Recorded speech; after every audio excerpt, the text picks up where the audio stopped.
just to spread positive rumors about Tom Cruise, a thing I never saw myself doing. Great actor, though, actually. But I'm more afraid of what would happen if you don't say nice things about him.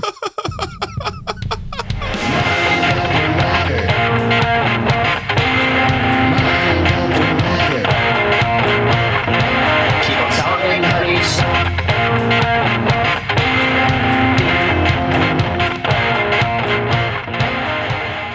Hi, hello, welcome. The best episode ever is now. All right, let's go. that was your most normal intro ever. I enjoyed it. That was very buttoned up. There was a... Oh, no! No, you spilled beer all over the console? I just spilled beer on my computer, and so the listeners will get to see if my computer starts on fire and I lose everything of value in my life. What a way to start. It wasn't that much beer. You're not backed up on the cloud? No, at least partially. I'm backed up. I'm backed up. So that's one of the few things in my... There's all of these things that I... Like I have all my stuff in storage in outside of Portland. What size unit did you get? It's halfway decent size, but it's really not that much stuff. And I've been paying for the thing through all of COVID because I was kind of before COVID. I wasn't exactly sure when I was going to have a place again, but anyway, with being broke, I was like, do I really need any of that stuff? And the one thing that I like really want and don't want to lose, I have like some like suits and stuff like that. And I don't want to ever buy a suit like ever again in my life if I don't have to.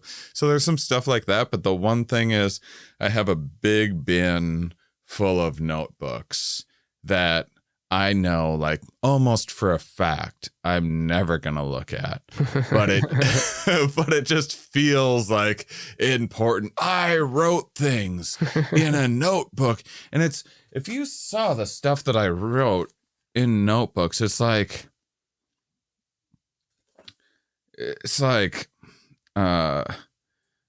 here it says, interconnected. Also brain with connections. This is like notes to myself that as I'm like going through a thing and putting together this immersive show, but still that won't mean anything to me within 3 days. And most of my notebooks are like that. And I was just like, I can't lose those.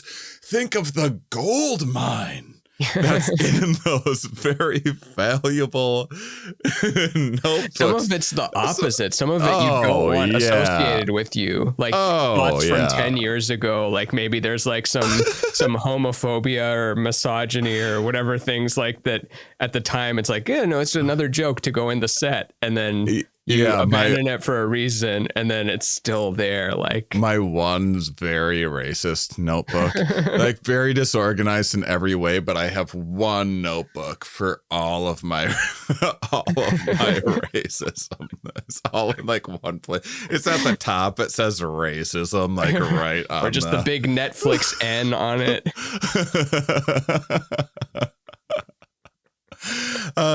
So I'm holding on to these dumb notebooks, which, by the way, I don't know if I mentioned on the show before, but there was a period of time in my life when I was in the middle of moving and I lost like the mother load of all my notebooks very early on in my career. And I found it to be a freeing experience, honestly. Before that time, I'd look back through the notebooks being like, okay, ancient tunnels. How do I make that into a bit? That was going to buy my next house.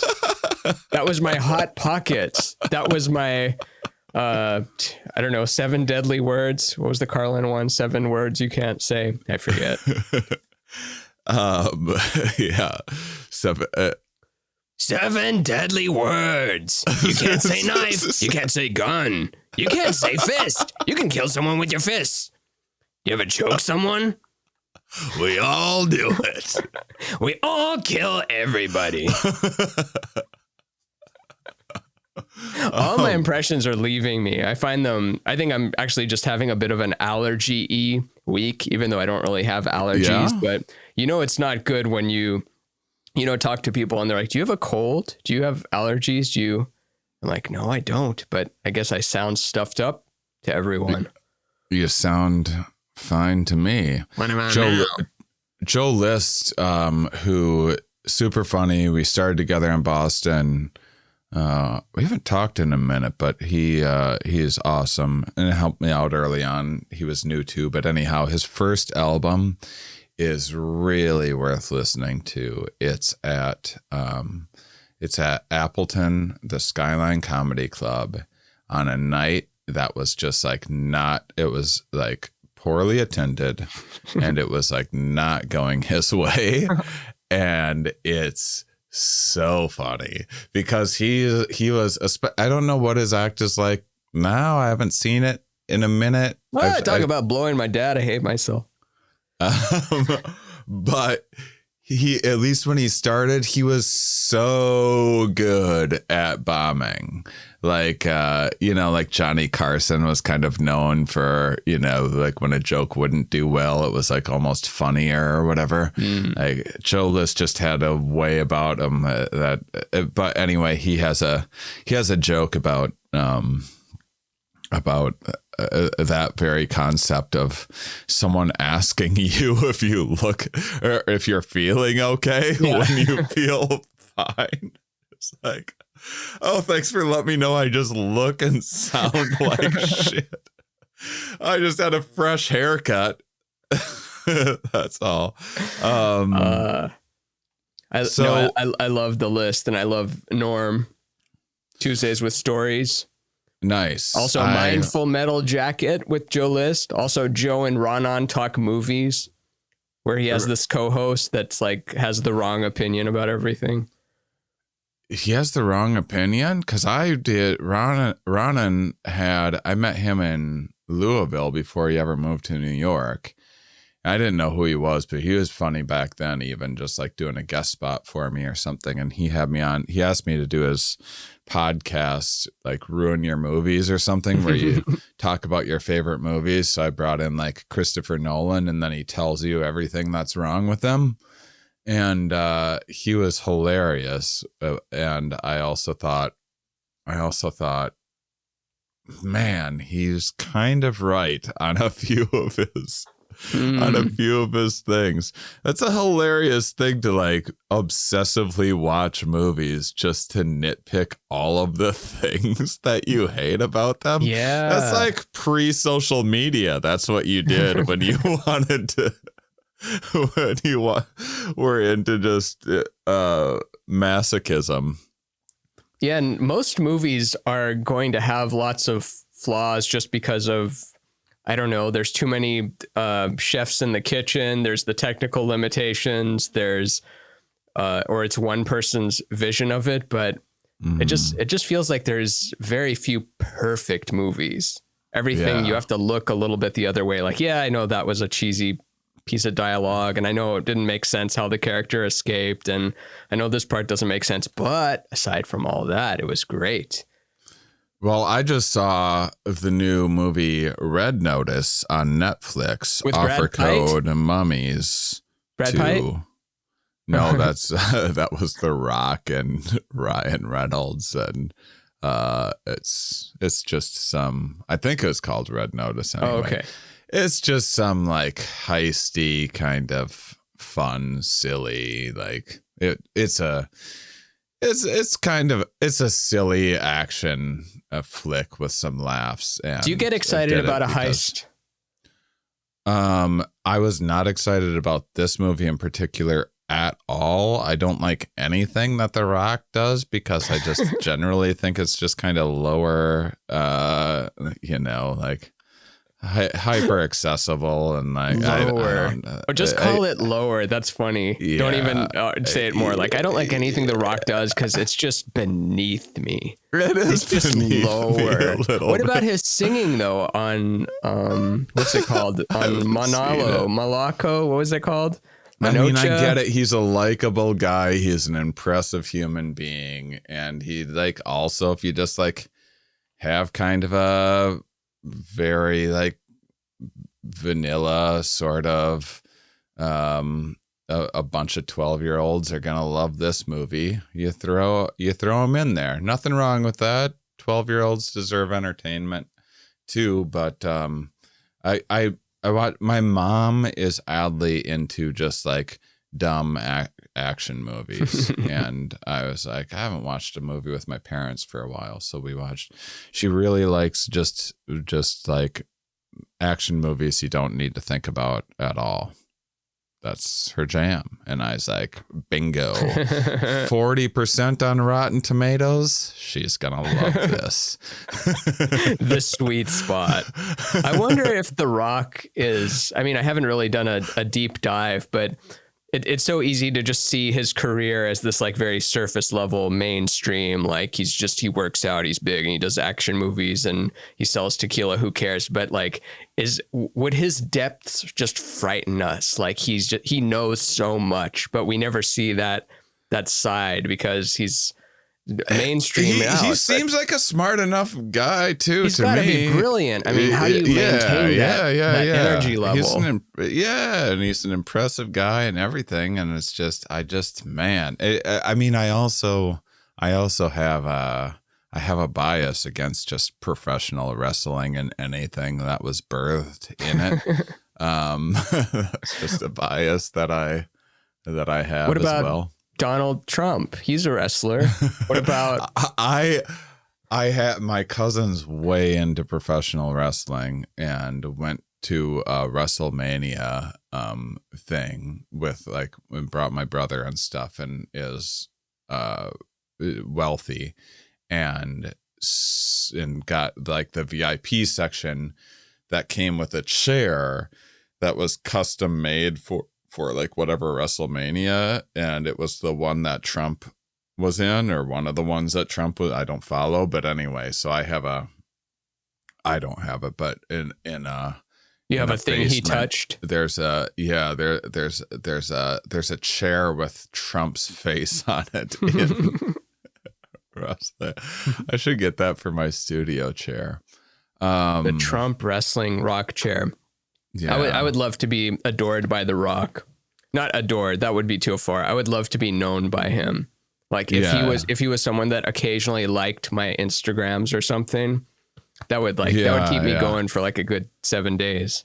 Yeah, I wonder if he's one of those people. Like I hear he seems super nice. I mean, I wonder if he's one of those people that like knows your name really, really well. That's one thing I'm like super impressed by with Rogan, who I don't see eye to eye with on many, many things, but I think he like remembers everyone's name really well. That's crazy.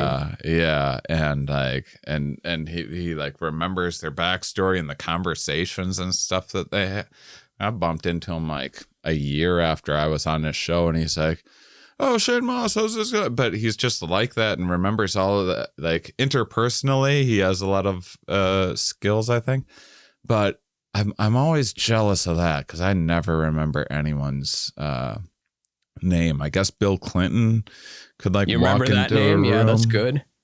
I mean, I don't remember names, but I guess like Bill Clinton, I'm sure this is just a story, but someone told me that he was kind of known for just having this incredible memory for names. Like he would go to a function and there would be, you and I would be there and 300 other people, and he'd meet us first, go through, meet everyone, have this whole function, do this whole thing, and then see us on the way out and then be like, "Oh, Shane and Ramin, it was really nice to meet you, and I best of luck with that Mind Under Matter podcast." And just like, no, retain everything that you said, which doesn't even seem possible. That has to be made up.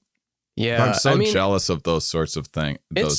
Some people are good. It's possible in that there's some people on the spectrum can remember like the exact date and time that they ate this cereal, or what, like everything that has to do with remembering a time, like they've just got it. I love that. Yeah, just looking it up. So maybe Bill Clinton has that, or maybe he just saw it as a very important skill and just honed it for his whole life. Yeah. And while you're talking to him, he's just like remembering the name, building a story about it, putting you in a memory palace. You know, the memory palace trick. I tried the memory palace. It doesn't work that much, but you get bored. You get bored of your imaginary palace where you're remembering I don't feel things. worthy of a palace in my memory. I kind of have like a memory apartment. Memory studio with 4 roommates.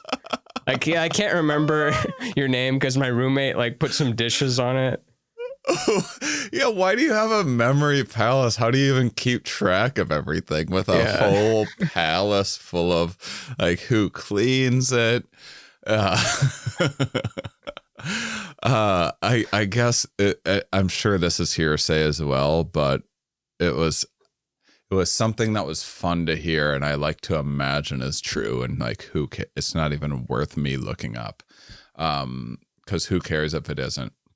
But I guess just to spread positive rumors about Tom Cruise, a thing I never saw myself doing. Great actor, though, actually. But I'm more afraid of what would happen if you don't say nice things about him. Please, Mr. Cruise, we are a big fan of you, Scientology, Dianetics, and the one true creator, L. Ron.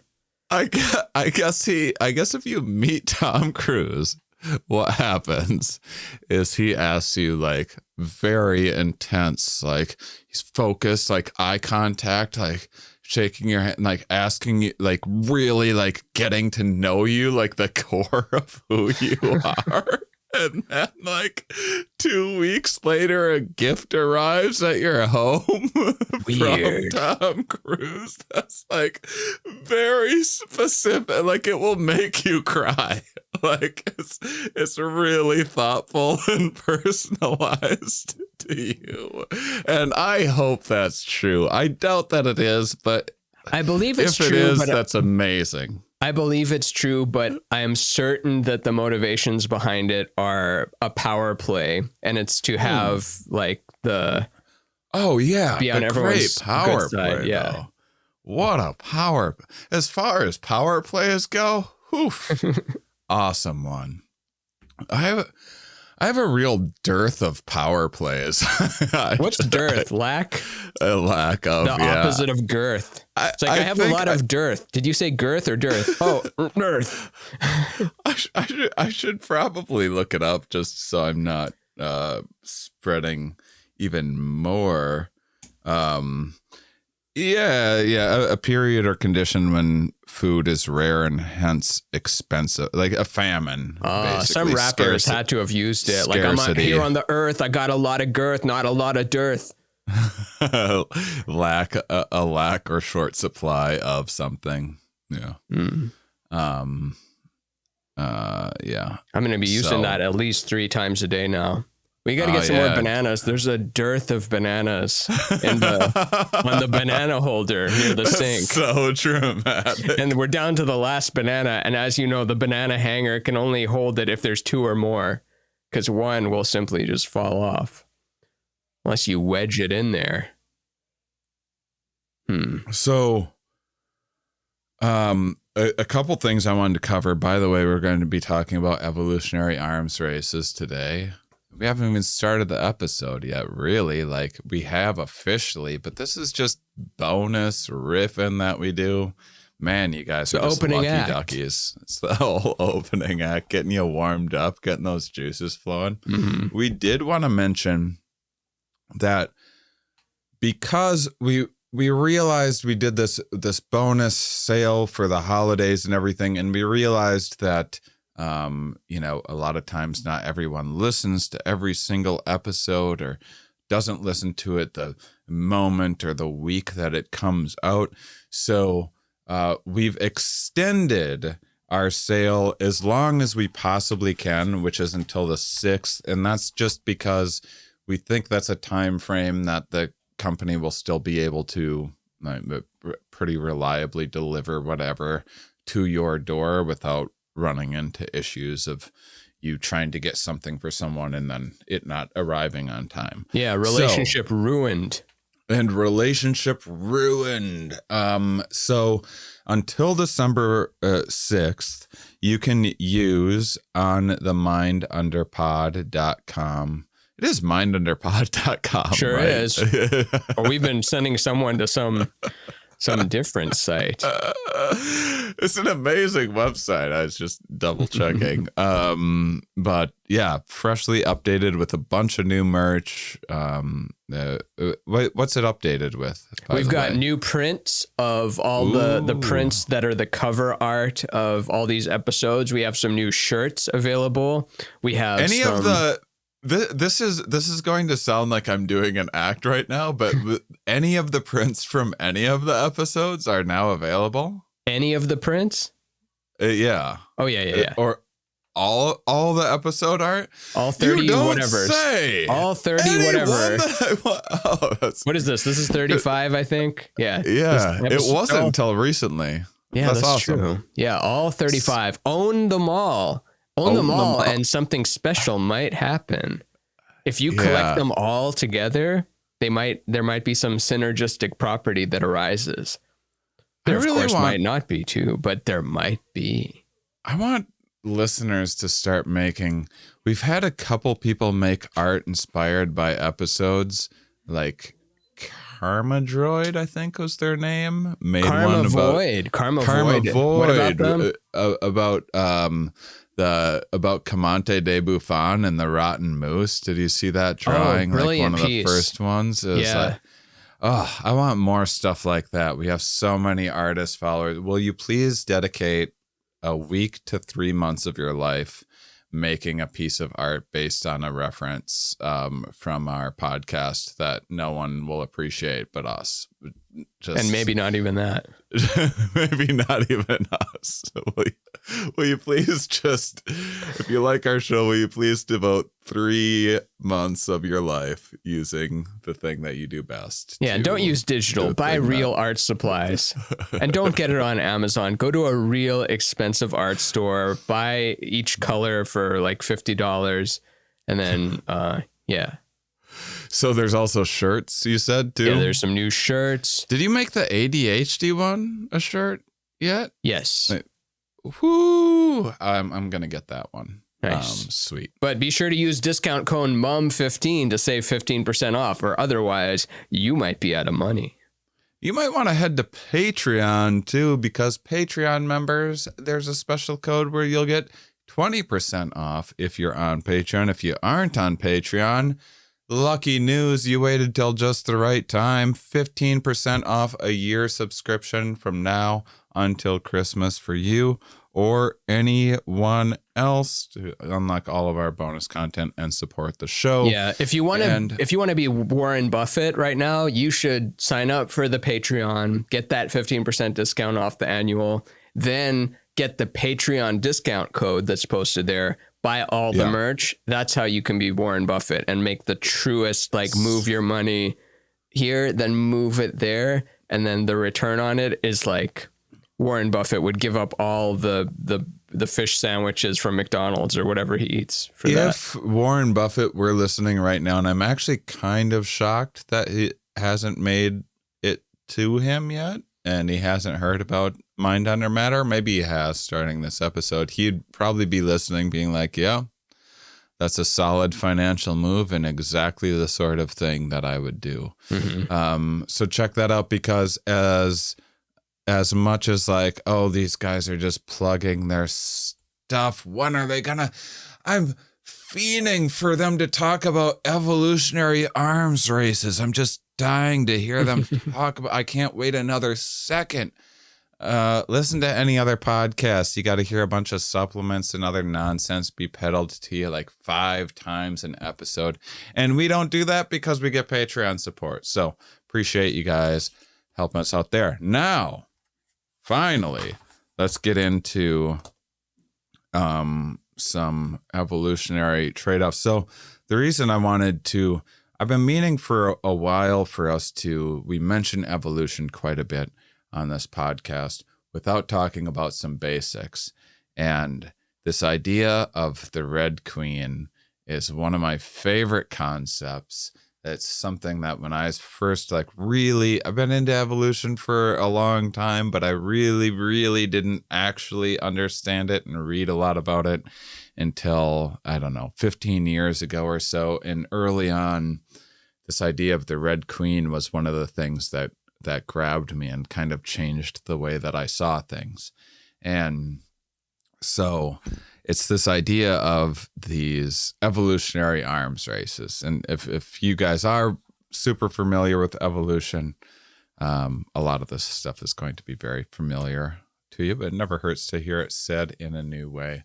It's just something that applies to almost everything in life. And the gist of what we're going to be talking about is that there's much like the arms race that was kind of popularized, and when the public started throwing that term around, it was talking about like the U.S. and the Soviets having a nuclear arms race. But this is a concept that even Darwin was talking about in his early work as he started exploring some of the early concepts. Did he use the term arms race? I'm not sure that he did, actually, but he may have. But it was at least very similar. And it was the idea that there's these that there's these kind of relationships between like the simplest way to think about it is from predator or prey. It's very easy to imagine in the mind that you have a cheetah and a gazelle. The cheetah needs to eat the gazelle to survive. The gazelle needs to get away from the cheetah to survive. Or just faster than the other cheetah, or faster than the other gazelles next to it. Exactly. So all of this, I'm glad that you said that, because all of this is going to be so overly simplified. Like I said, I'm interested in getting down to some just very basic fundamentals, because there's so much more going on in both the cheetah's life and the gazelle's life than either the cheetah or the gazelle. Yeah, Yeah, because that's just their last moment, or at least for the gazelle. Yeah, that's just its last moment. It's got so many other things going on. It needs to have a social life. It needs to find its own food. It needs to mate. It needs to raise offspring. If it's a female, I imagine they're not terribly monogamous. And so there's lots of driving forces impacting the evolution of, say, a gazelle. But the one that we're kind of talking about and exploring that applies to viruses and hosts and interspecies conflict and male-female conflict and parent-offspring conflict and cooperation as well, is this idea that these two kind of distinct aspects of evolution are pushing each other forward. So if the cheetah's not fast enough to get the gazelle, the cheetah's going to go extinct. So some of them might die off and starve, and then some of the ones that are faster genetically, or sometimes just picked up on the right cultural transmissions, or not in the cheetah's case, but in other species, then get selected for because they're the ones that get to eat and they're the ones that don't starve to death. And then the gazelles then are forced to adapt because now all of the gazelles are going extinct because the cheetah just got a little faster. And over, say millions of years or whatever, the gazelles that now evolved to be just a little bit faster are the ones that are going to survive and reproduce more because they are less likely to be eaten by the cheetah. And that's the very, very, very basics of these evolutionary arms races. And that's the topic that we're going to be talking about. And it's called the Red Queen theory, or the Red Queen hypothesis, or the Red Queen. They love just putting names at the end of all this. The Red Queen effect, the Red Queen race, the Red Queen model, the Red Queen dynamic, the Red Queen Rochambeau, the Red Queen boogie. And it was it was coined by Lee Van Halen, which is cool that another Van Halen made up a very cool thing, another evolutionary leap. And what was the reference to the Red Queen?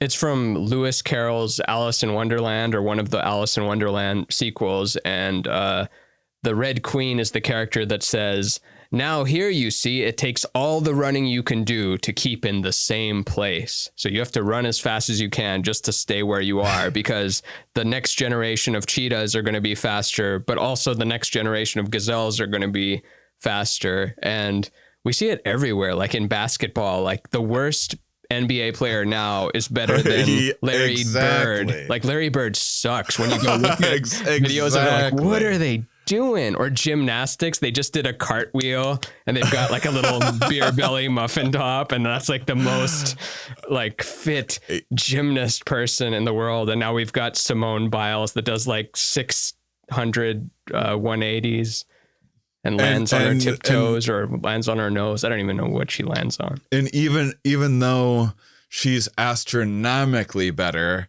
than the gymnasts generations ago, now she's barely the best in this generation of gymnasts. Yeah. And it happens from what I understand, like Hawaii, nothing there is really deadly because there's not a lot of competition, and it's a relatively new landmass because it's from volcano that solidified or something. Meanwhile, in the Amazon, and the Amazon has been around for a while, and there's lots of competition. So like the tiniest little nice flower can like open up its mouth and just swallow a bear whole and then just go back into being a tiny little flower. So the competition is fierce. And it kind of makes you think like, on one hand, it's not good to be at war with each other as humans, but part of you can't help but think like it's kind of good that we're at war with each other because there's an arms race. And thus, if there was an alien race that was trying to take over the earth, like if we all just got along forever, we wouldn't even have a gun. There wouldn't be one gun, let alone sonar weapons that can vaporize you from satellites or something. Yeah, and humans are this exception that breaks so many rules because first off, there's a little bit of a common misunderstanding with the way that we think about life, and we think about ourselves as like these apex hunters, which we are, but we think about predator and prey and that sort of, but generally speaking, almost any individual's biggest problem in any species is something of the same species. Generally other males, speaking, right? Usually there's female conflict. There's fighting over territory depending on how scarce a certain resource is. You know, if you're a koala bear, you're not fighting over resource because you're just living in abundant, infinite poison that as long as you're willing to nap it off, you have all that you could ever want. But it's still, it's odd that humans have broken some of the Red Queen things in ways that, like, we were such inventive hunters and tool makers and so cooperative that we not only drove most everything to extinction, like large mammal wise, but we now like feel bad about it. We're like, oh, it's not even fair. Oh, yeah. We're in the first. Is this the first virtue signaling era? It might not be historically, but we're at the point where we just feel bad for doing so well. A cheetah doesn't feel bad for eating a gazelle ever, I don't think. Oh no, of course not. I don't think it'll eat it in front of its philosophical day. It'll eat your mother in front of you and make eye contact. Yeah. And it would be peculiar to even, it's strange that we even have the capacity for such a thought, which is also worth exploring. And yeah, it's so like in humans arms races, like not like with nuclear, like the mutually assured destruction of nuclear war is so strange too. I think Carl Sagan said it's like two people standing up to their knees in a pool of gasoline. It's like standing up in your knees, two people in a pool of gasoline. One has 2 matches, the other has 5 matches. Oh no. Which one's gonna win? And not the owner of the venue. The venue is going away. But I guess what I like about the Red Queen, and the Red Queen is kind of a subset of this idea, only because it's not always, not only because of this, but I think an evolutionary arms race is considered much more than just the Red Queen effect, and it just doesn't always go this way where there's this kind of homeostasis and this kind of balance between predator prey or symbiosis in an ecosystem or in our like gut bacterial or whatever happens. But I love the idea so much because like one of my favorite expressions in biology, which I probably shared already, is the chicken is just the egg's way of making another egg. And it's just that idea of all of that complication, everything that it's adapted for in terms of its defenses, its wings, its features for advertising, its fitness, its ideas of hierarchy and what it does for sexual selection. All of that complication was always just to pass this little thing on. Yeah. And it's a lot of these Red Queen effects driving it. And like you said, it's that cheetah that is so much faster than its cheetah ancestors, 1,000 generations ago or whatever, is still probably catching just as many gazelles. Life's probably just as difficult. And it's us with channels and movies. Yeah. It's now you have access to more than 10 times as many movies than were ever at Blockbuster for like $9 a month. And $9 a month is less than it was in the 80s. $9 is like $1 in the 80s. But we're not happy because I don't know, everyone has all the access to the movies and it's leveled up. Every year we get to experience what it's like to be a king or queen 500 years ago. And so maybe in 50 years, everyone poverty line gets to be Elon Musk, Jeff Bezos level that they have now. Yeah. And just goes on and on like that. The just so bored with our own rockets that we shoot off that we don't even like bother to do it anymore.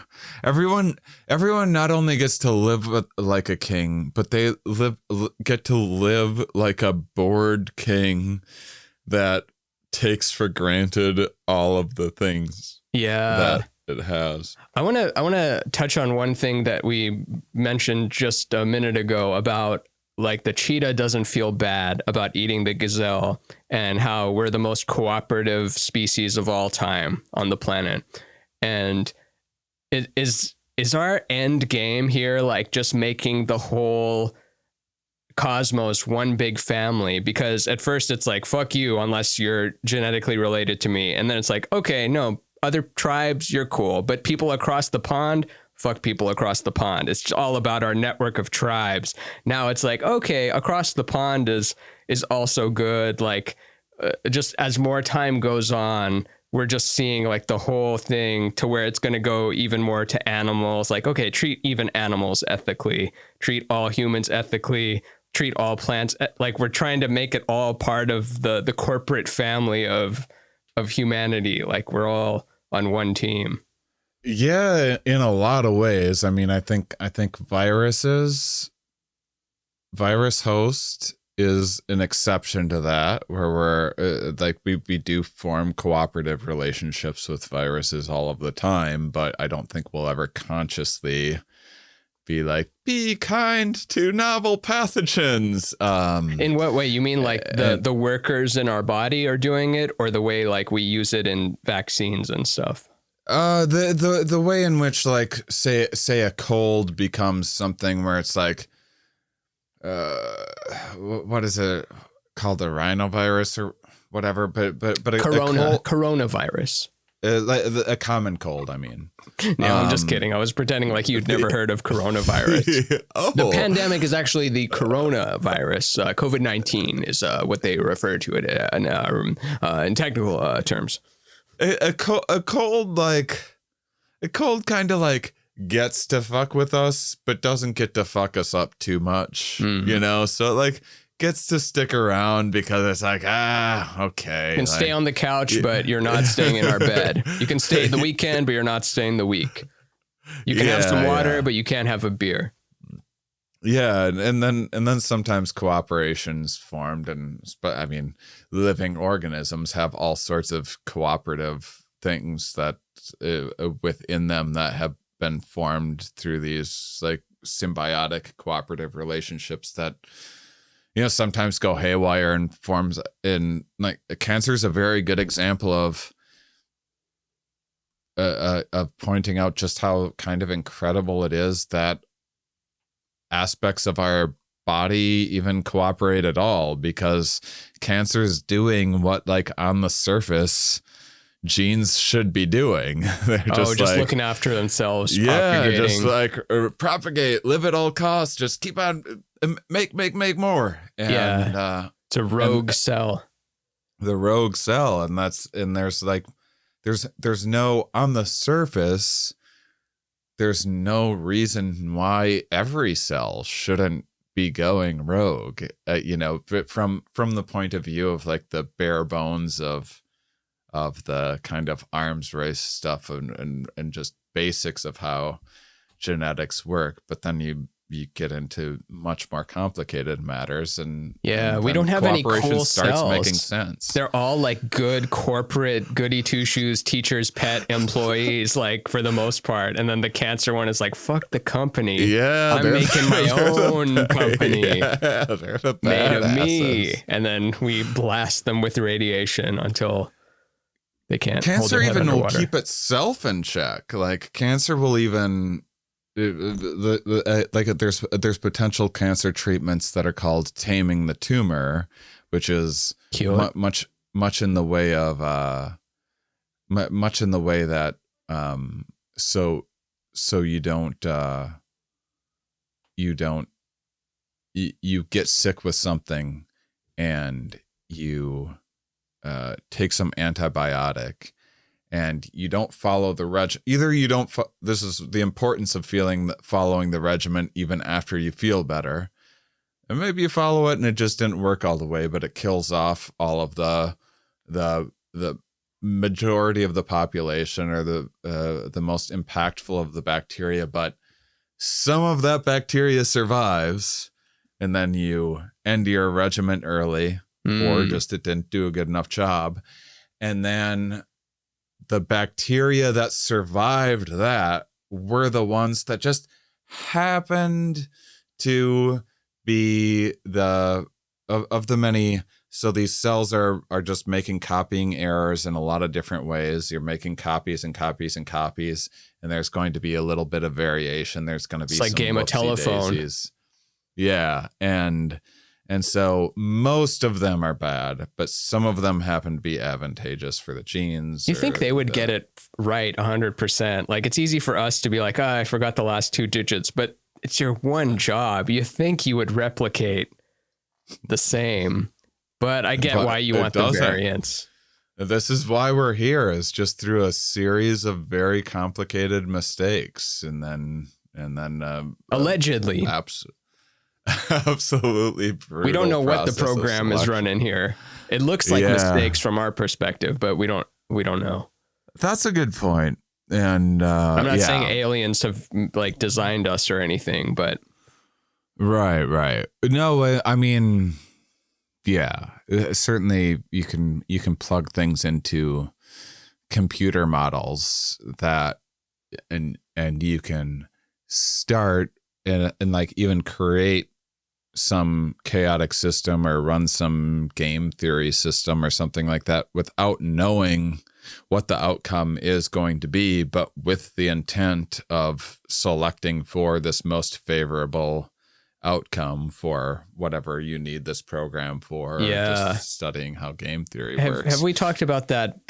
Like when they simulate the just random cells or something, or random amino acids, it makes that protein wall eventually. I'm not remembering this right, but something about like you'll get no help from me here. This is beyond something about retaining water, like something about like a simple program, like life emerges even within the simple program of the protein wall, like just the simple geometry of like having the proteins line up in a circle to retain the water and make that initial cell. That might be 100% wrong, but if I'm having a good day, it's maybe only 80% wrong. Yeah, you might be right. And I mean, there's also speculation that some of the first life on Earth started with, there's all this volcanic activity and everything. And there'd be kind of just like little divots in the ground where there would be some standing water, and it would be just stable enough and to grow some of the first forms of life over time for some of those first simple bits of life that were out there. That's not my area at all. I can't get down to like the very small like chemistry and whatnot. I don't have the mind for it. That thing you're describing with the little pool and the volcano, that was in Star Trek, where something happened that they altered the space-time continuum, and they go back to that moment where the first life is supposed to emerge, and then Q like turns to Picard and goes, "Aw, nothing happened." Because they wrecked it. They like ruined the balance just a tweak to where like all life had never started. Wow. That's fun. I just always remember that, like the condescending, joking way he said, "Nothing happened."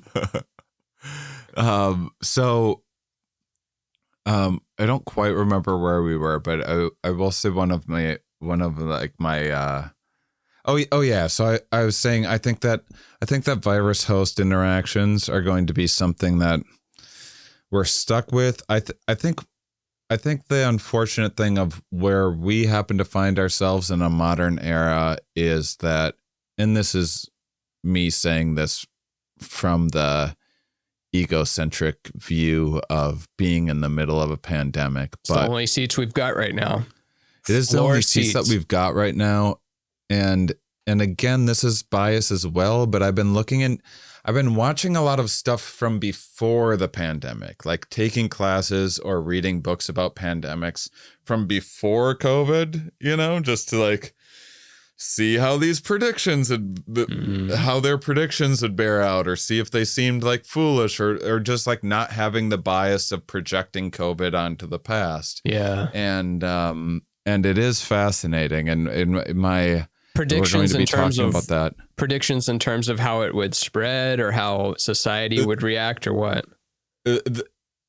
All of those things, but mostly the speed in which pandemics will keep on speeding up. Just the exponential factor. Yeah. Modern world. And I think that we're in an unfortunate pickle in terms of, I think we're going to have more pandemics happening faster than a lot of our ancestors faced because of modern conditions, which we'll get to in the pandemic history episode in a couple weeks. Have you read Ready Player One? Not to go down that tangent, but I think on the first page of Ready Player One, because it takes place slightly in the future, and one of the lines is after the pandemic and the next pandemic and the 6 others. Like it just kind of makes light of like, there's been 8 pandemics in the last decade.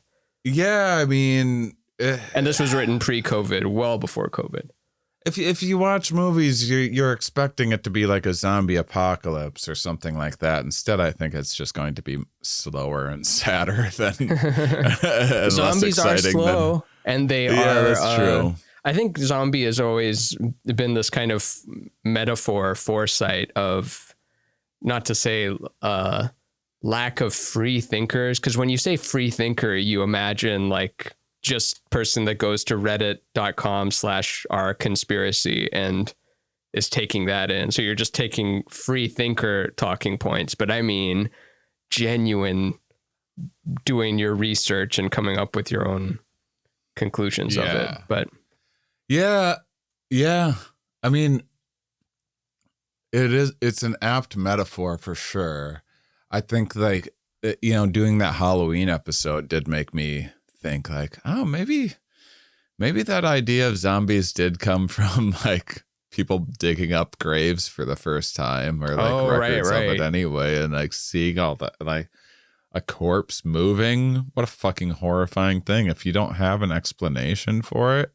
And then it's always like the unknown is like, let the most exciting story win, in terms of explaining it's not our explanatory power isn't always about accuracy. Sometimes it's just like, what's the clickbait? What sticks? What's exciting? And science does it too, with like, you have this really exciting finding and everything is fashion. Like fashion is I'm starting to feel deja vu, because I've either talked about this on this podcast or another one, but it's so easy to dismiss fashion as like the least important study of who cares, and it always changes. But when you're really looking at it, marketing and fashion are ingrained in all other fields. Like this theory got funding because they used words like time crystal or nanotech while it was hip, and so much of academia is relying on grants and things like that.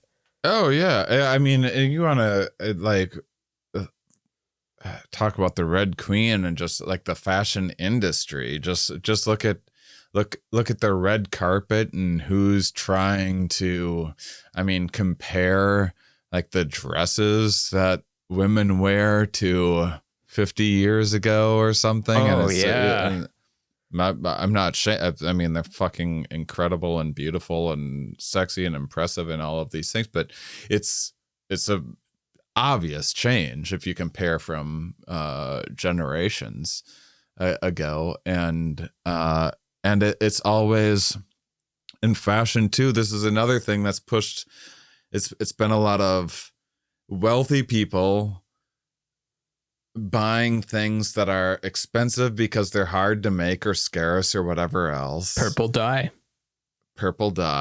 And then poor people figuring out cheap ways to copy that, to make the cubic zirconia or however you pronounce it, and of whatever that fashion is. And then rich people being like, well, how are they going to know that I'm the Starbelly Sneetch?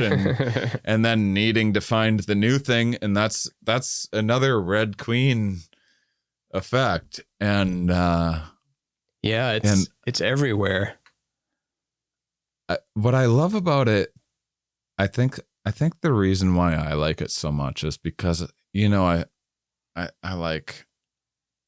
like fucking around with the darkness and like the hopelessness of existence. And the Red Queen is so beautifully tragic, because it's like it doesn't matter how hard you try, you aren't going anywhere. And worse than that, you can't give up.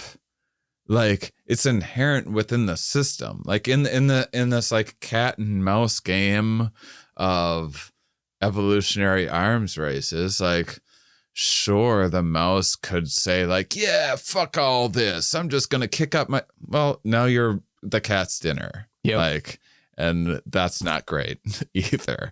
The cat can be like, I'm sick of chasing these dumb mice. Now the cat's starving to death. I bet you're gonna dislike starving to death quite a bit more than keeping an eye out for mice day in and day out. And there's just like, there's no escaping it. I mean, you can like, as an individual, commit suicide or something like that, but Which we mentioned different ways of how to do that in episode 13.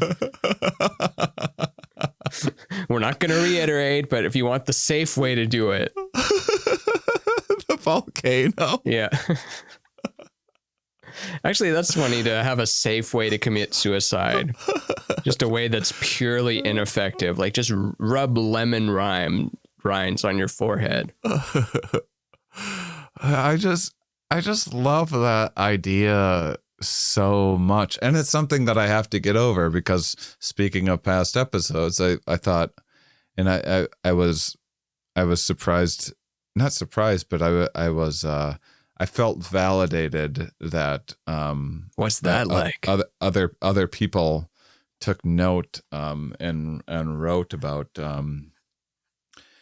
also just like feeling trapped in existence, like rather than thinking existence in life is a choice that you are making, feeling like it's a prison, and it's often just, quick flip of a point of view is all, whether you're getting to live or having to live, like we talk about so many times. Is just that slight little, if you could just flip the switch, if you could just keep the switch to I'm getting to live and get to feel like that all the time, for the most part, you're probably going to be in a better shape mentally than I regularly find myself in. Cruise control would be nice with that, but unfortunately, we've only got the manual where you have to reset it, and sometimes the switch doesn't work, and the switch has moved places, and you have to find a new way of activating it. Hence all the motivational memes, quotes, books. Oh, yeah. And so, yeah, I love the concept. And so I think future people, and I actually do, for as triggering as talking about the vaccine is for people, I think the mRNA, there's already stuff on the verge for Parkinson's vaccine and a malaria vaccine. That's actually, the malaria one doesn't look terribly effective, but it's something compared to having nothing. And I think that our technology it's so fast, it just might be able to take care of and it might not be as awful as it seems. Like we might be able to manage things quick enough. At least future people will, but I think we manage what? Disease?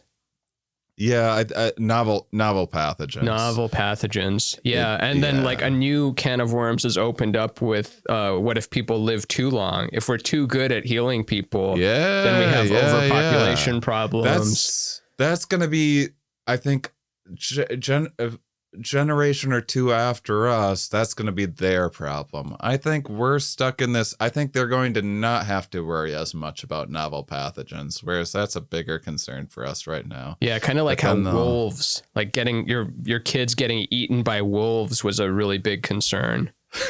Yeah, exactly. Yeah, now that happens to like 3 people a year, if even.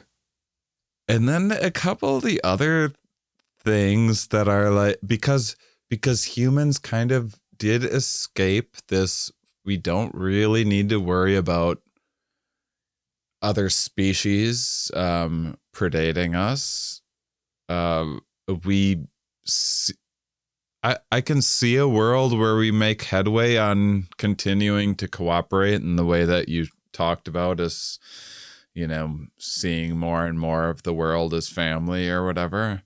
Yeah. Which is like, you might say our country's the most divided right now because it's the most we've ever felt like family. Like, who do you feel the most divided from a lot of times is your family, because you have high expectations for people. You have like this vested interest, and this is like, these people are just like me and I think this thing. Why don't they think this?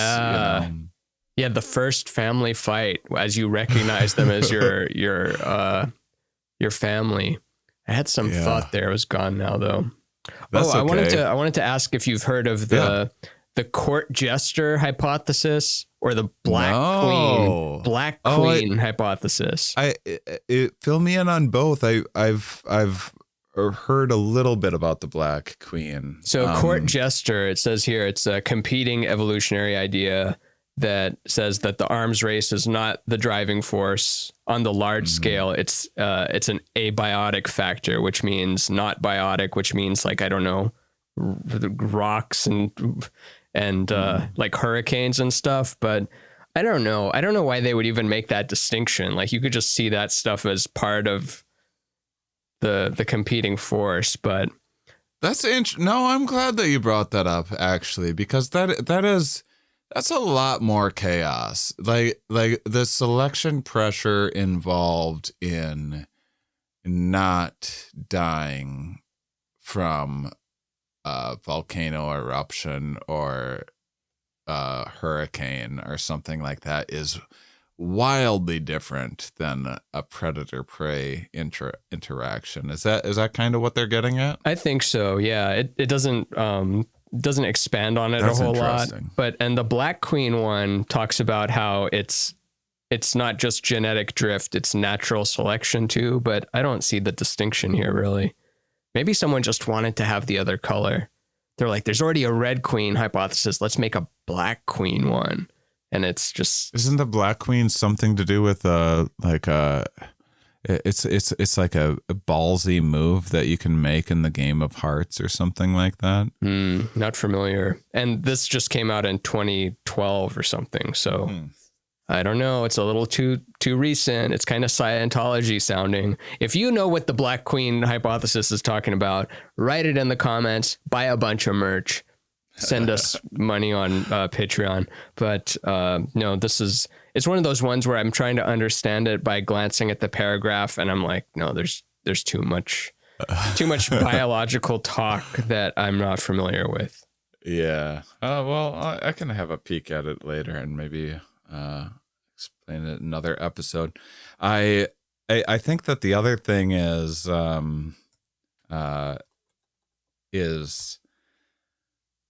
that male-female conflict, like if you look at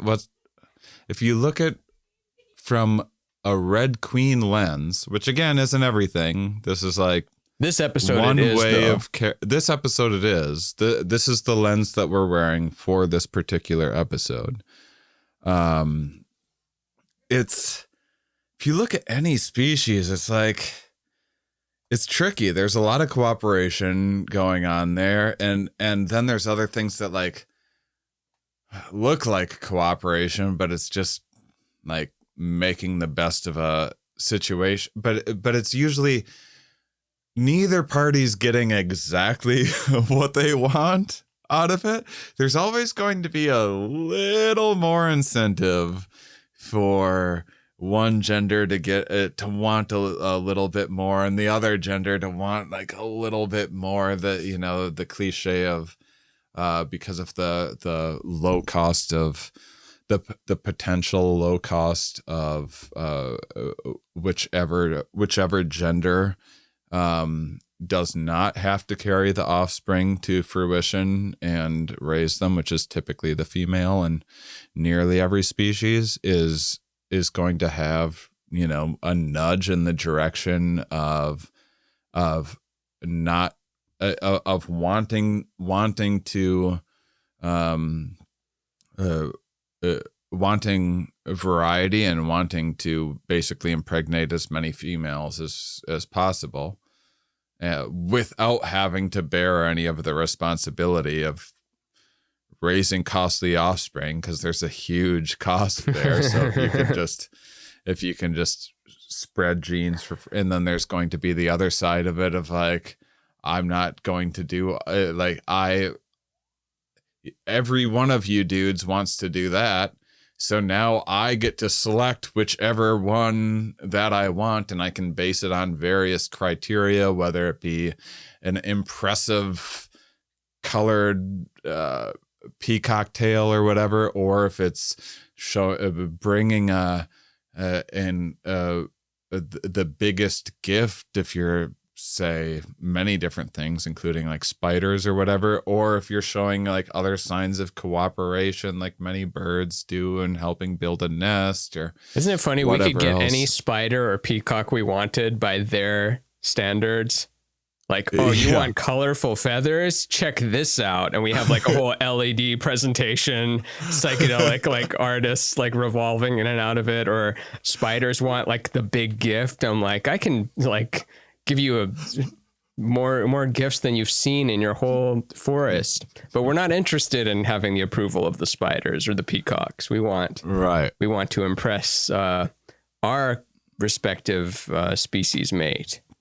And that's the other thing that I think humans are in this rather unnecessary pickle of, even though we're such a cooperative species, we're still primates that respond to cues of status and hierarchy. And that might, it's generally men that value it more, but then it's also... Value what more?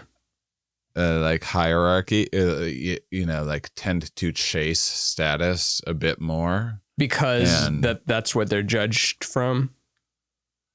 Because women want high status males, so they're doing it so that they get the female attention. It's so tough to say because that's what's happening in a lot of primate species or a lot of times like an elephant seal for whatever is just like, oh, that guy's the best. You guys already like fought and sorted this out and determined that guy's the best one. Makes our life easier. I guess that guy's just in charge of the harem now, and we'll just take the sperm from that dude. That's an extreme example, but yeah, various women definitely are like quite testably more attracted to status than men are to. I would have loved to see those tests. Like, okay, this is subject number 1 coming in. He's wearing a potato stack. This guy is coming in wearing the new Jordans. And, oh, wait, he has to take a call right now. Oh, the president is on the line. Hold on. He's done talking with the president. He's busy. I'm going to take the president call guy. Yeah, there's lots of cues like that. You have a guy in a picture with like a Camaro or a lot of ladies, and yeah, there's a lot of individual differences, and some ladies that are very put off by that, and we're a very diverse species for sure, but quite reliably they'll be rated as more attractive than if they were just in some photo by themselves without a fancy car or other women just white background passport photo. Whereas, has anyone tried that as their dating profile photo? Just the most boring white background serial killer apartment. Yeah, take a photo showing your apartment is empty. Just the vast expanse of nothingness. Yeah, I mean there is. Well, remember that there was that guy that was like the really sexy mugshot guy for a little while there. It was like 5 years ago. There was this the guy. blue-eyed guy. Yeah, the blue-eyed guy. He was like a perfect like what the mocha complexion with like I think blue eyes or green eyes. And he had like bashed 8 women's skulls against some concrete or something, and they're still like, he's so hot. But he's so cute though. He's so hot, but he's so cute. Oh, he's so hot, but the problem is he's so cute. But he's also so cute. But he's hot. So that's another one that I don't see us breaking free of anytime of the status soon. Thing. Oh no, we're building status into our virtual worlds even. To where you have to pay real money to give your character a costume, which there's no scarcity of the costumes. It's one thing that there's scarcity of real clothes, but like giving someone the outfit in a video game. Like you could technically have a communist society of everyone can have whatever outfit they want, but that's not fun. We got to have a little status game going. Yeah. Yeah. I don't think the status thing is going away too much, but there is. I mean, status can change so much in so many different ways. When I lived in Malibu, the thing that you would notice is sometimes you'd go to like a fancy restaurant, and the Malibu culture is such a particular thing. It's very different than other places in the world, and the culture is such that you're advertising like how chill you are, which is you could see something like that taking off and being good for the species. Like evolution doesn't really work on a species like group selection level often. I mean, there's speculation that it does in cases, but it's not the way in group selections making a little bit of a comeback, but it's not the way that most evolutionary thinkers think about it. But if you can think about some of our modern issues, most of them being stress-related disorders and anxiety and just the ambiguity of everything, and there's just so our modern world we're so maladapted for. It's so different than the world that our genes were built in and for. There's so much chaos and unknown and lack of predictability. And we're starting to know how much lack of predictability and control there is, which is also like another fucked up thing where it's not just like, oh, you just like pray a couple times, good to go. Like people are like, oh yeah, that doesn't work. And that makes us a more anxious species than ever now. And anyhow, you can see like this chill attitude of like the surfer bro being attractive to a lot of people of like, how is that person not worried about anything? Yeah. Like, what do they have going on? The turtle in Finding Nemo. Everyone loves the turtles. Even the kids, the dad, and like the fish dad in Finding Nemo is like super neurotic because he lost his wife to a shark, and then Nemo is lost, and Dory has Alzheimer's, and like it's all chaotic. But then the turtles are like, yeah, we'll take you halfway across the ocean, brah. We ain't got nothing else to do. So in Malibu, the status is like if you went to a really nice restaurant, it would usually be like the most casually dressed person. You know, it's like expensive casual wear. Usually you'd have to have an eye for it. Red Queen of fashion. Like you don't wear the huge like Gucci or whatever symbol. You wear something like so fine and nuanced that only the other special people know that it's this special thing. And but for the majority, you'd see maybe not pajamas or something, but you know, it'd be board shorts wearing with sandals, a sport coat. Sport coat, high-low. That sort of thing. You ever hear of high-low, where you're wearing like $1,000 shirt but like $5 pants? Yeah. And that's the Malibu thing of like, oh, that's the richest guy in this restaurant is the high-low guy, the guy that didn't spend a fuckload of time getting ready for this evening, but actually did. Like there was probably effort to give yourself the perfect amount of bedhead. There's products called, I mean, they've been around forever, but they're called bedhead so that they look like your hair is messy. Yeah, exactly.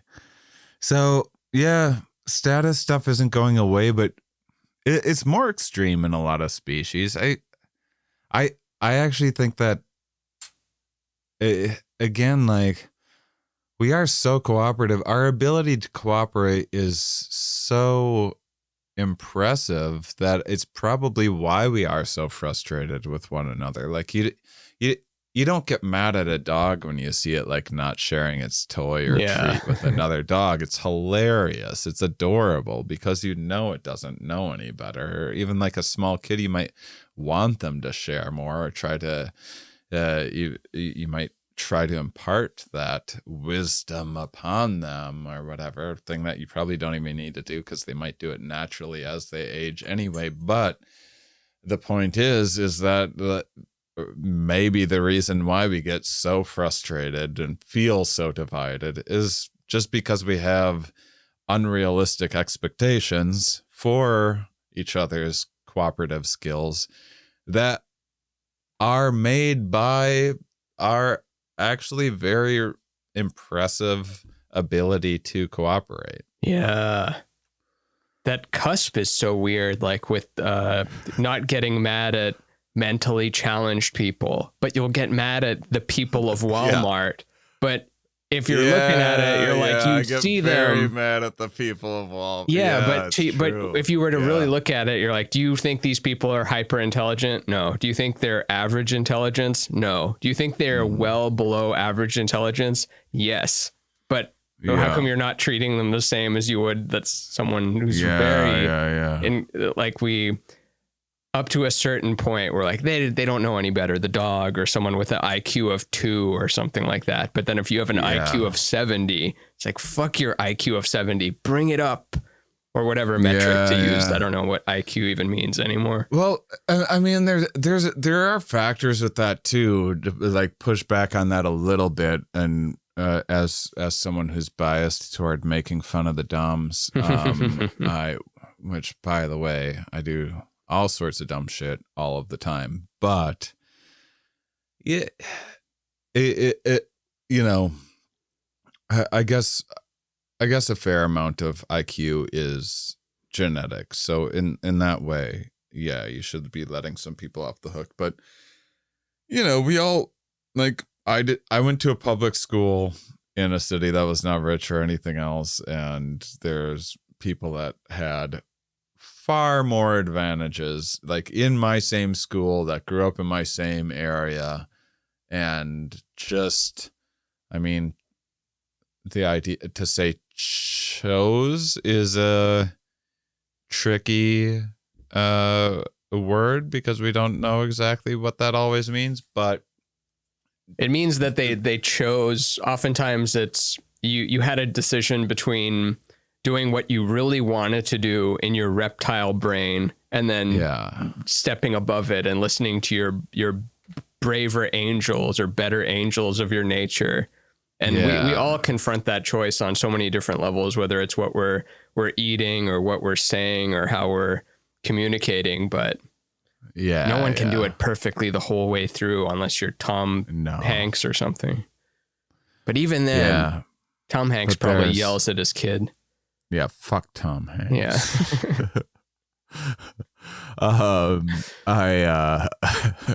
Has anyone ever said fuck Tom Hanks? Oh yeah, before? A lot of the QAnon people thought that he was one of the main pedophiles at the beginning of the pandemic because there was a photo of him and he had a black eye or something like that. So they're like, "Oh, he was threatened." So yeah, he's gotten some flack for it. Yeah. But from actual criticisms, no.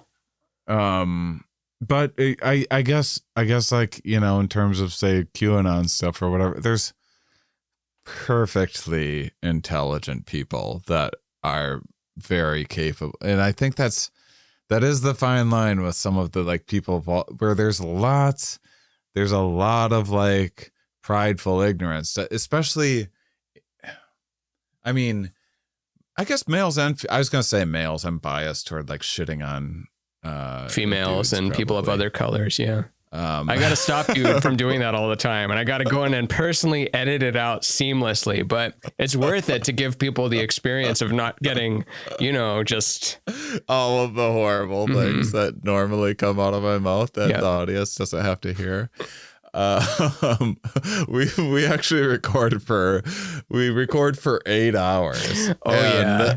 Ramin somehow is able to edit this down and like deep fake much of what I say. Yeah, and some of those slurs, I have to look them up because they're from like the 50s or the 30s, and I haven't heard that slur before. So, like, well, that's no good. Slurs I have to look up. But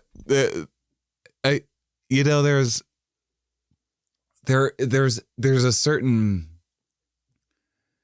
when it comes to selection pressures, there's lots of things that we advertise, and not all of them are intelligence, and some of them are.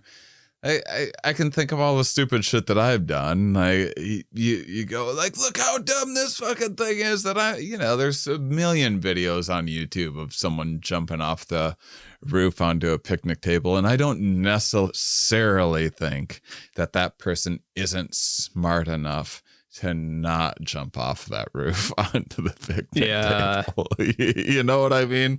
So it is a fine line of like, what can you expect from people? And I mean, whatever. I mean, I let myself down all the time, and people that I know. So at the end of the day, probably who am I to judge? But as long as you're beating yourself up for it, and most of the time people don't notice, then you're good. Yeah. And I mean, if you look at like, not to like play both sides or whatever, but if you like look at the gossip magazines at the front of every like grocery store or whatever, it's like, oh no, I think humans are better than that, and certainly can be. Like, I get that we all have guilty pleasures and stuff, but I think it's like indulging in ignorance, which is fun to indulge it. Sometimes it's just fun to be dumb. I wonder what percentage of people that are indulging in it are doing it in the way that, it's like, I know this is dumb. I know it's a smut magazine. I just like to look at familiar faces while I'm on an airplane. I know I've seen Jennifer Aniston and Brad Pitt from every single angle possible. Yes, even that one. But I'm still going to buy this new issue. Yeah. They don't even have new celebrities. Isn't that weird? I feel like it's been Brad, Angelina, and Prince Harry for the last 20 years. What's interesting about that is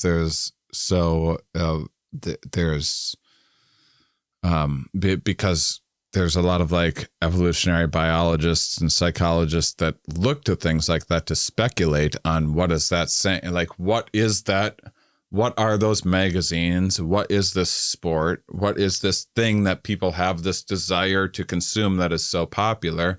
What is that saying about the phenotypic effects of our genes? What is that saying about the way in which the combination of our genes express themselves that lead to a certain behavior, a certain preference, a certain inclination? What does that say about what's inside of us? And it seems that there's gender differences there as well, whereas like the Brad Pitt, the George Clooney, the males are going to be a lot more stable. They're going to stick around. We trust that if you're a male and you get in on that, you get to be the Ryan Gosling or whatever, like you might be sticking around there for a while.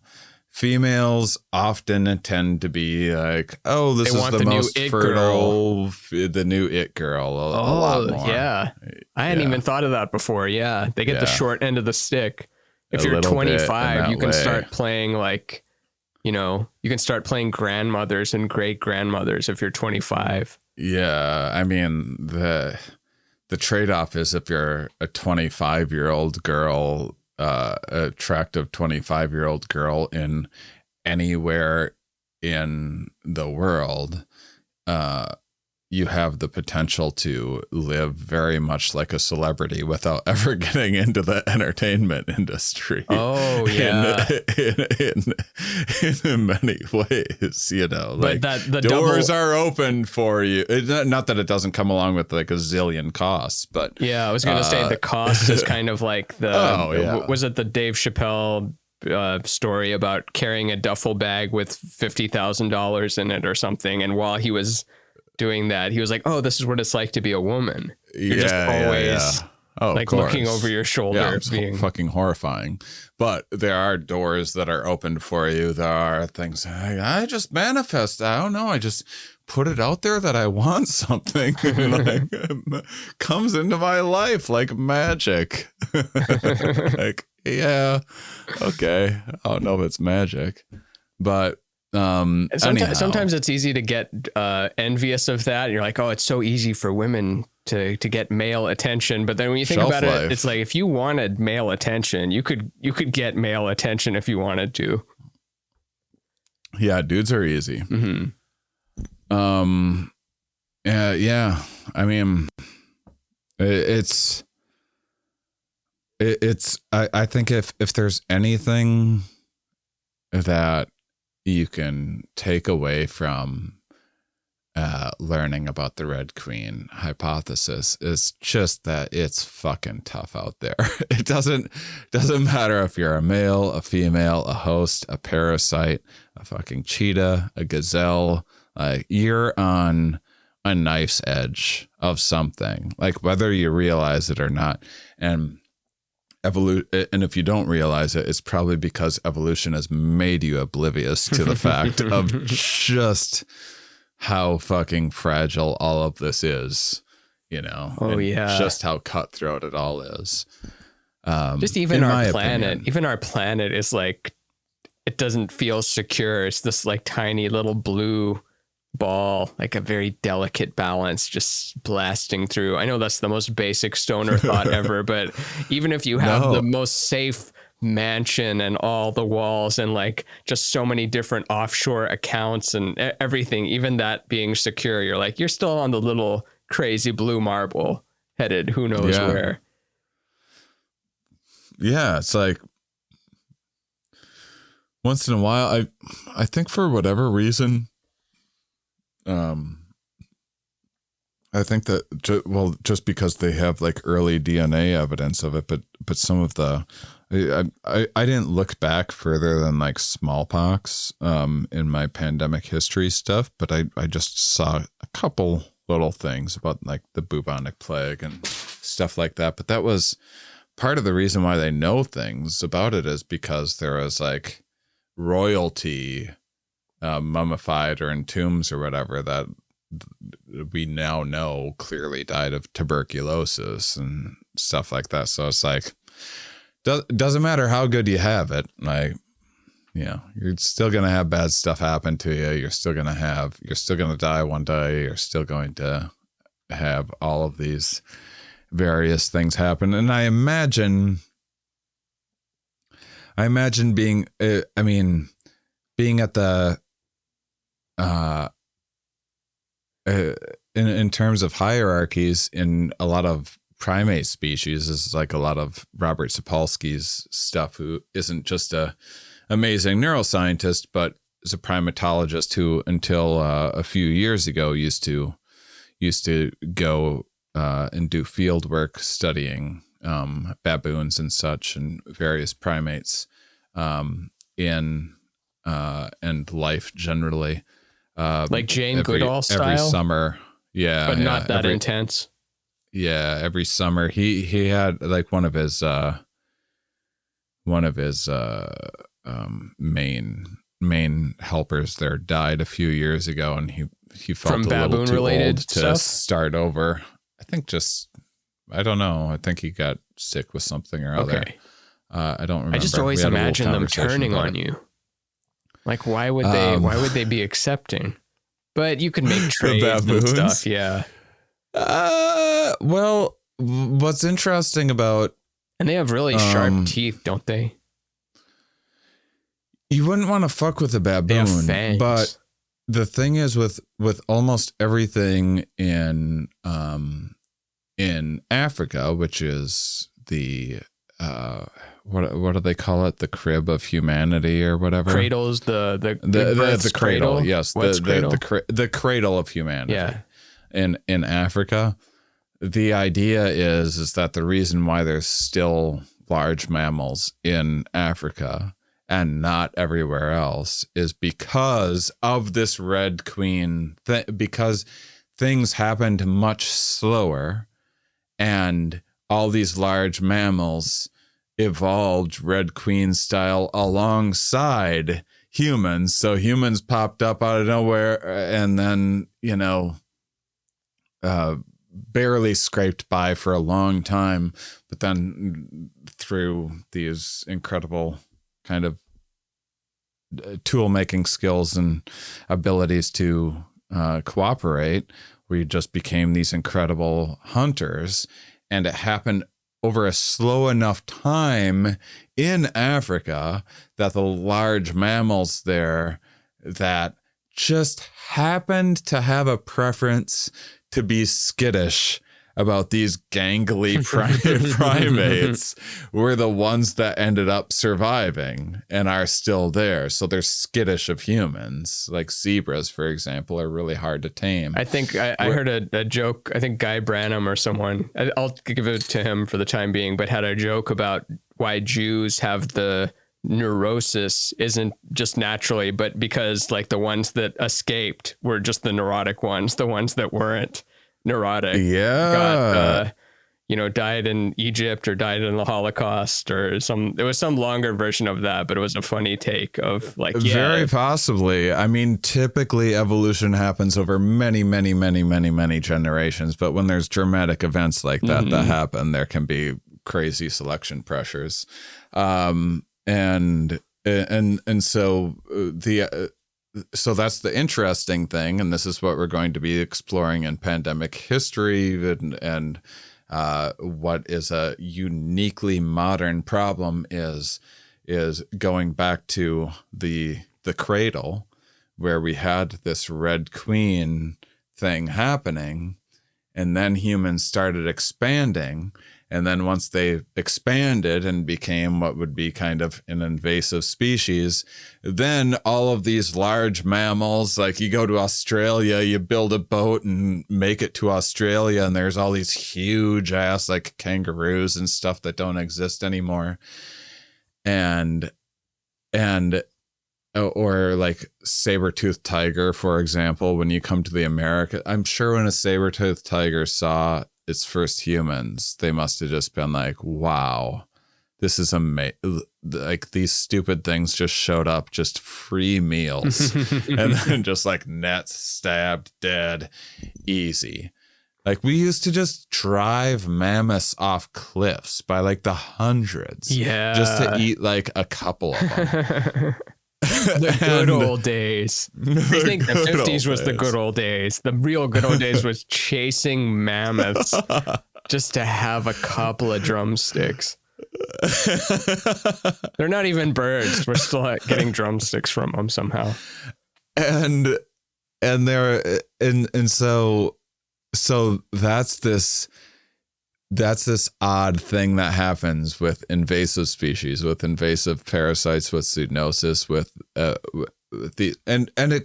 it's things that we can take advantage of too in our modern life, because of one of the positives of our modern world, with all the disadvantages, or with all, not disadvantages, but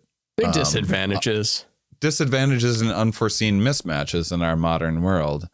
Like, boy, didn't see cubicle life coming, or like, how could you expect Cheetos would be like poisonous, but you'd love the way they taste or whatever. But with all of that, one of the things is we have we're able to specialize in so many things, and we're able to like choose our own adventures so much more than our hunter-gatherer ancestors ever could. Like, you were born and you were in it. You were what you were going to be for the most part, with very little wiggle room.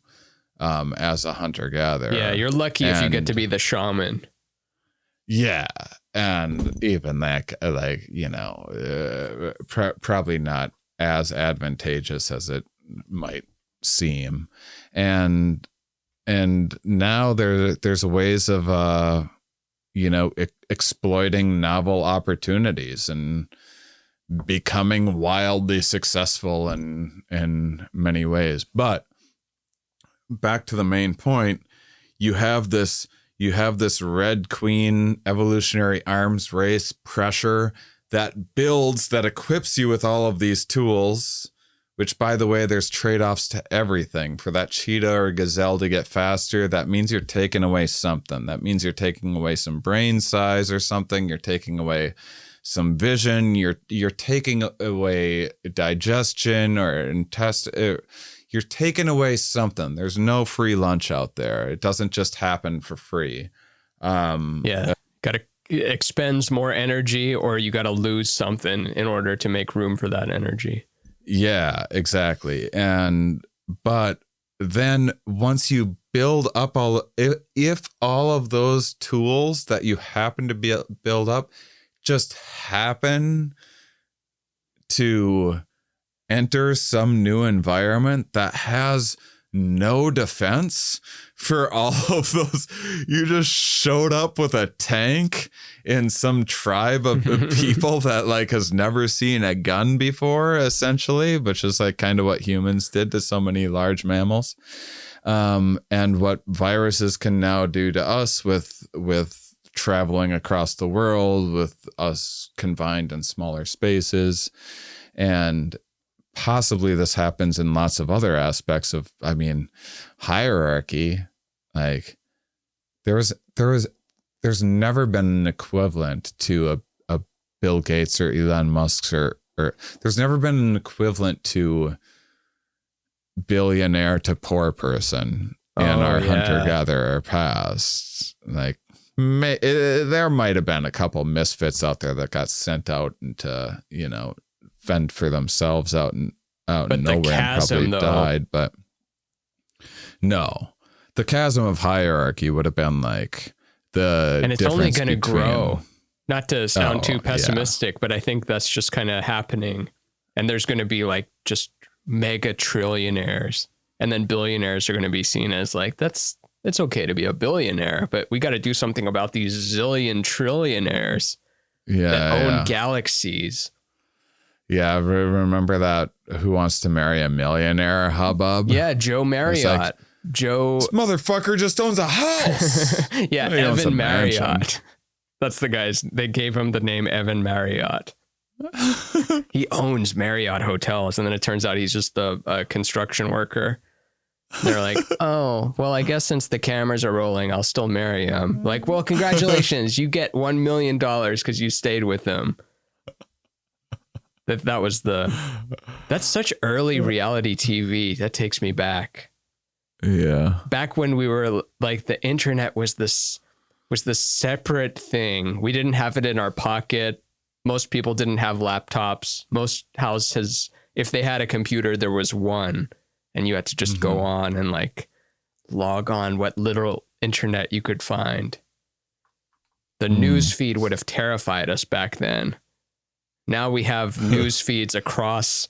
We were talking about like status earlier. It's interesting to look at your status across hundreds of different vectors. Like, I am a high status Instagrammer. I am a low status TikToker.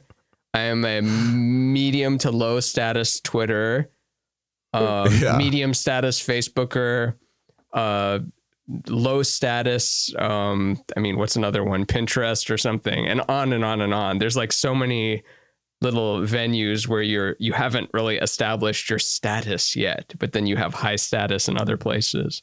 That's when we talk about subselves. This is going to be a part of the conversation. Is all of this stuff is context dependent. You know, who you are in one context, you're the king with one group of friends. You're the low entry level position at this new job that you got. In school, were you ever the funny person in one class, and then the other class, it's like, no, I'm not going to try to be funny in this class. There's too many jocks or whatever like that. It's just not going to play well. I got to have my core group. Yeah, mostly math class. I was very shy generally, but math class was like, oh well, I just like owned every math class that I was in, so I had the freedom to do and say whatever I wanted. One time I was killing it in math class, and the teacher took me outside and then said, "Don't you ever undermine my authority again. You got that?" And since there was no class to make a quip afterwards, I had to be like, "Yes, ma'am." I had to just immediately shrink because. Oh man! But I forget the whole exchange. But we were kind of going back and forth, and after every quip, I had some other stupid thing to say, and then I would write funny things in English class or whatever. Sometimes I would make snarky. I was a back of the room kid. Yeah, I can't see you in the front. I see you middle to back. Definitely back. I was back. Yeah, I was back of the room for sure. So yeah, this is the Red Queen, and there's just a zillion. I actually just found out about, I guess there's this Newt. I can't believe I'd never read this or seen this in the class, because it's this fascinating example that I just saw Newt today Gingrich? Quickly. Newt, like a salamander. Oh. Interesting that they would call him that. I guess it's short for Newton, but still. I guess they're the most poisonous thing on Earth, and they to everything. No, to humans, but yeah. So more fascinating than the Red Queen effect, which I'll share, is how they figured this out, which is 3 dudes just died one day. All of them had been poisoned by something, by the same guy, the same little Newt. They found humans, 3 humans, in a break room or something, and they found a little Newt had gotten its way into the coffee maker. Oh damn! So it became the coffee, and they drank it. Yeah. Oh, and it probably wasn't even good coffee. You died for Folgers. You died for room temperature salamander Folgers. Coffee. I know salamander tastes good even with sans poison. Yeah. How big is one of those things? Kind of. It's like a palm of your hand or what? I'll take a whack at this as a guess. And don't trust anything that I say, because I have no idea. Mini golf pencil sized. Well, let's guess, and then maybe I'll look it up. I'm going to say mini golf pencil. I'm going to say an adult salamander is, on average, about 9 inches long. Let's look it up. So that's the tail too. Yeah, I'm gonna say 5 inches, including the tail, since I forgot about the tail part. We'll just see what happens. And length. Are you guys guessing at home? I hope so.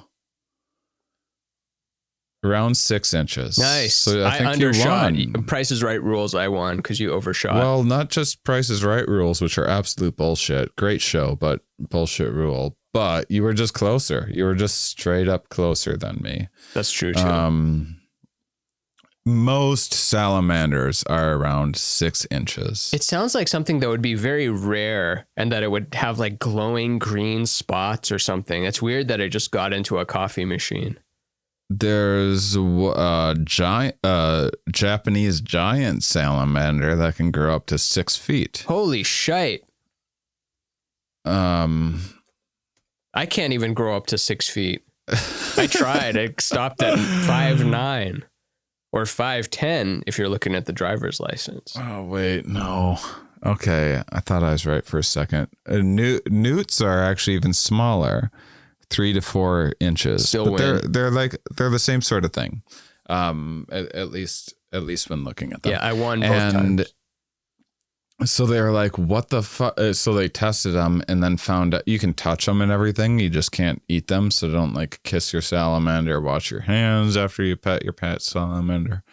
And they, can they inject the poison? Why is it? No, it's just designed so that if you eat them, you die. You pay the cost. And then evolutionarily over a long time, things that don't have a preference for eating salamanders are the ones that survive. Things that have a preference for eating salamanders simply don't survive and get to reproduce as much. And that's got to be satisfying to be one of those, like, regardless of what eats me, it's going down.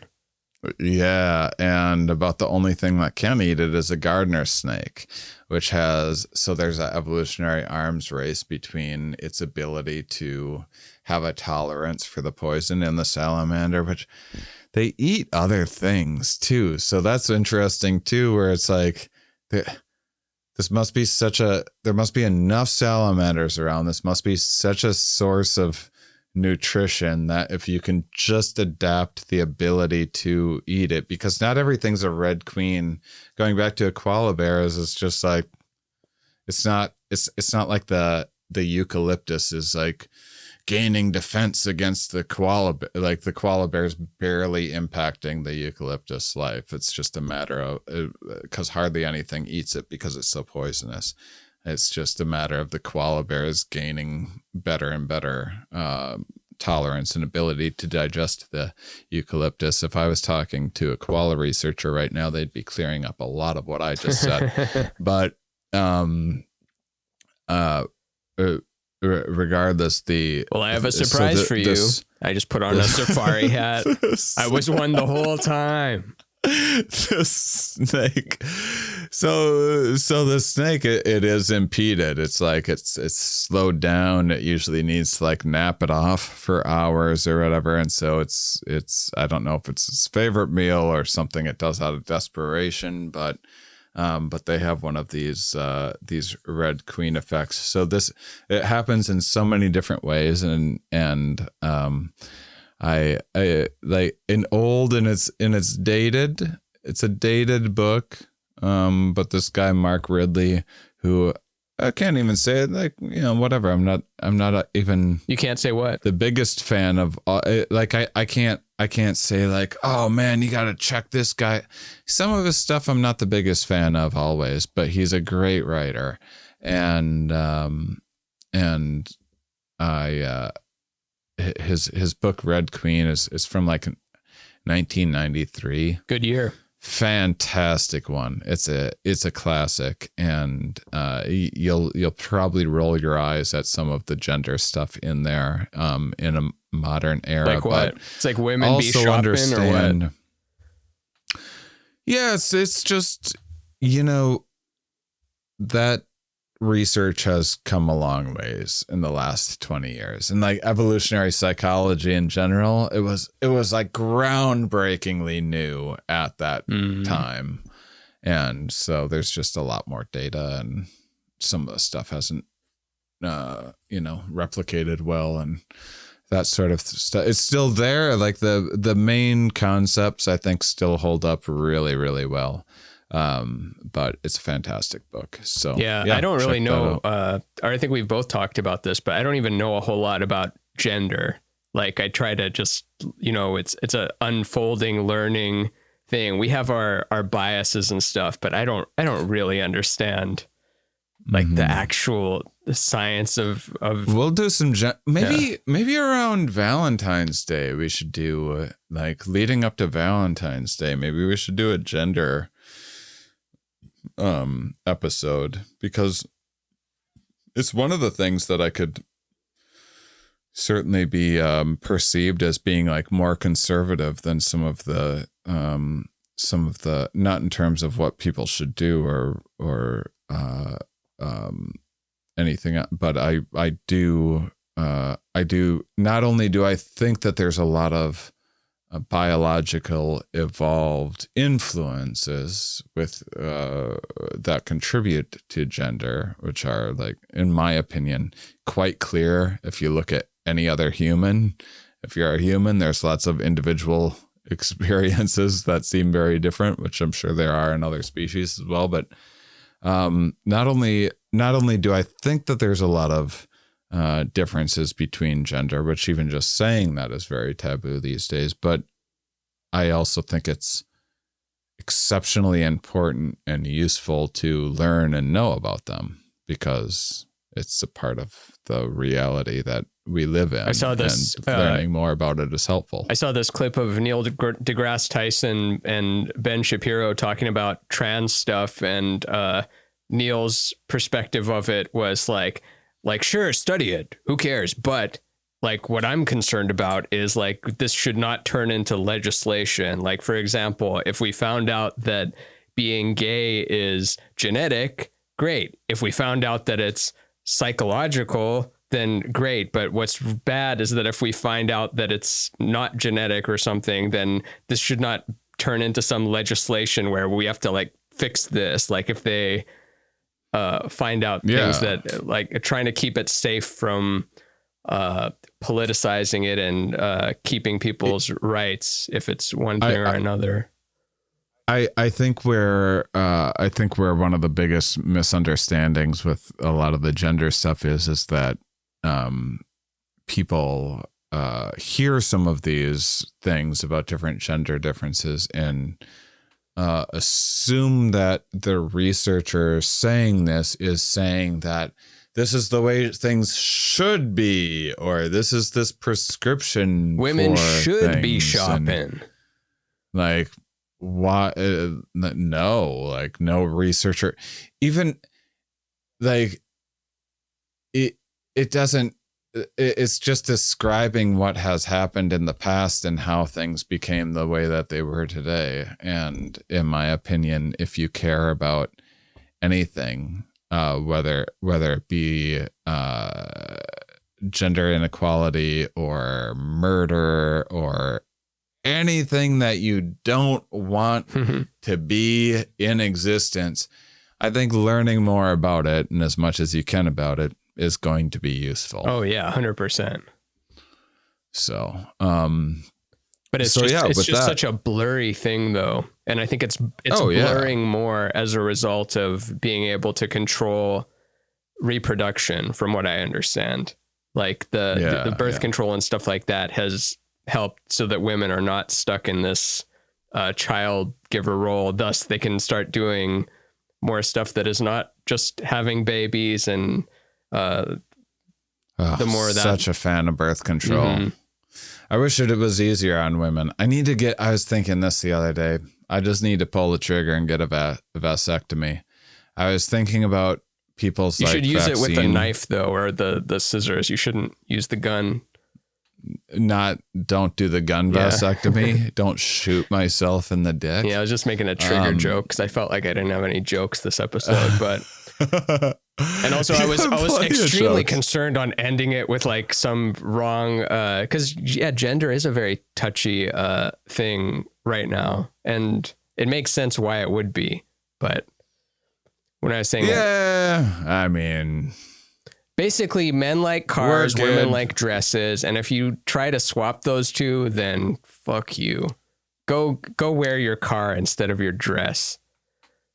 We're all learning together. Changing it. I'm pretty sure most people listening. I don't know what our gender distribution for this podcast is, but I'd say it's for two dudes on a podcast. I'd say that we probably have a pretty equal gender distribution of listeners. You want 60-40. We're thoughtful guys that like to investigate things and have philosophical conversations and don't try not to also shy away from things that make us uncomfortable to talk about. What we don't do is just intentionally go into things that make people uncomfortable just to push buttons and stuff like that and get clickbait. Yeah. I don't think that we do that. Should trans people take ivermectin? And what does that mean about gun laws in their state? And why is that destroying our democracy? Why are trans gun laws destroying our democracy? And how do we keep them out of bathrooms? Yeah. Instead, we'll be like, we'll release 3 to 5 political survey episodes, knowing damn well that some people just don't want to hear about politics, rightfully so, but worthy conversation to have and things to investigate. And in that same way, gender, race, all many of these taboo topics are also worth exploring and talking about. And it would be fun to do a whole gender the news episode. of the day shit. We should do a gender episode. Gender It'd be great. and sex episode, and because gender and sex are different, but gender is like it's not correlated. There's a strong correlation between your sex being your gender, but also there's people whose sex is completely not matched with their gender. And that's just, I don't know, it's fascinating how it's easy, like when you're 5 years old, to be like, girls are like this, boys are like this. And then the more time you're alive, you're like, oh, okay, wait, there's some girls that are like this. Oh, wait, there's some boys that are like this. Oh, there's some people that are like in between that. Oh, interesting. This spectrum is getting blurrier and blurrier. And it's easy just for things to seem funny or weird or scary that you aren't familiar with as well, because it's, I mean, we said this I was writing some stuff about this for a show that I'm putting together, but I mentioned it on the podcast too, just about every language being fucking weird. Yeah. Like every language is weird. Like if you haven't heard, like it's weird we're talking right now. It's like, and we don't even use any what we were saying. There's languages that have clicks in it, and we didn't use a single click. Yeah, that seems peculiar to us. So like skin color is like, if you see some primate that has like a purple ass or something, you're like, well, that's peculiar.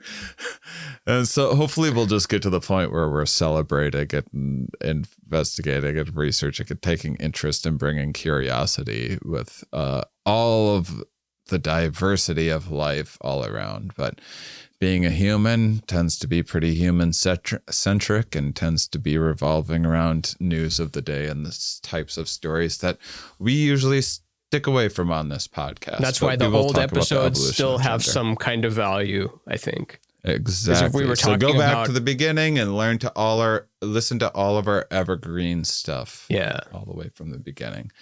And so the Red Queen thing, it's even if you weren't like I said, it's one of my favorite concepts. So even if this hasn't grabbed you yet, give it some time to marinate on it and just think about it in terms of the various things that are in your life. Because once you start viewing life through this evolutionary arms race, through this Red Queen thing, it just opens up a lot of ideas, and it's really quite mind blowing if you haven't thought about it before. So, with that, you guys are terrific. Appreciate support on Patreon. If you want to check out bonus content, that's the only way to find all of our episodes. Go to patreon.com/mindunderpod. Weekly bonus content, various things depending on how much support you want to contribute, and that's how we pay our editors and social media support and everything else that keeps things running behind the scenes. So until next time, keep on salivating, honeys. Ding.